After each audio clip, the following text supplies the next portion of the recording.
So what's the business model then? So because one of your customers is GM, right? Yes. So GM pays you, and then you do a revenue share with the operator. I mean, how does that business model work? Yes, I mean there are different models in different territories, but more or less that's the case. So for GM, they won't be working with, they won't have to go and work with different operators. So there is a heterogeneity which is in play when they have to go to different territories and work with these operators. What Globetouch brings as a value add to GM is that we have built these operators, we have strong relationship with our partners, and they're connected onto our platform.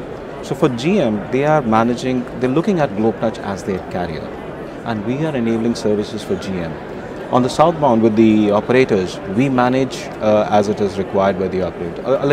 Again, on these standard interfaces, we may do some geographical specific adaptations, but for GM it's a single interface, and that eases the job for GM because for them it's their core which is getting managed. Right.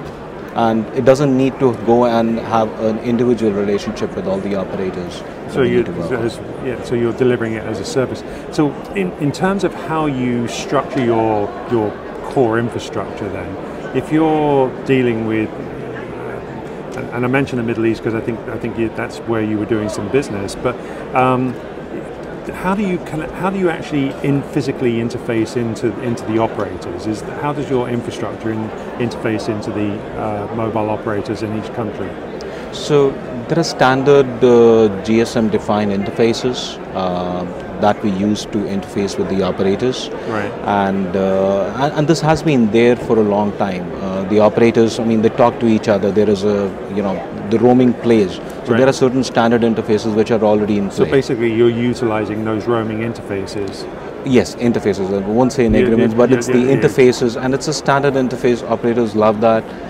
It does not require a major heavy lifting on their part to change their IT systems or BSS systems because everything is managed by us. Right. There's a well-defined interface to connect. There's a well-defined interface to do a settlement, and things are pretty quite simple for them.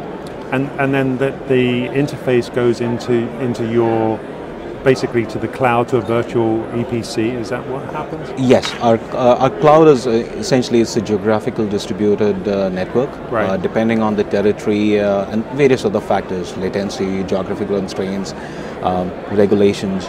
We have different points of presence, and the operators connect to the right point of presence which is identified, and then these different point of presence they aggregate into a cloud from where there is a single point of connectivity into our enterprise customers. So you're actually short-circuiting the sort of, it doesn't have to sort of go, if there's a call, it's not having to go into the network and to the cloud and then to another EPC and then into it's actually a direct connect into your cloud infrastructure. Yes, from the operators, it's a direct connect into our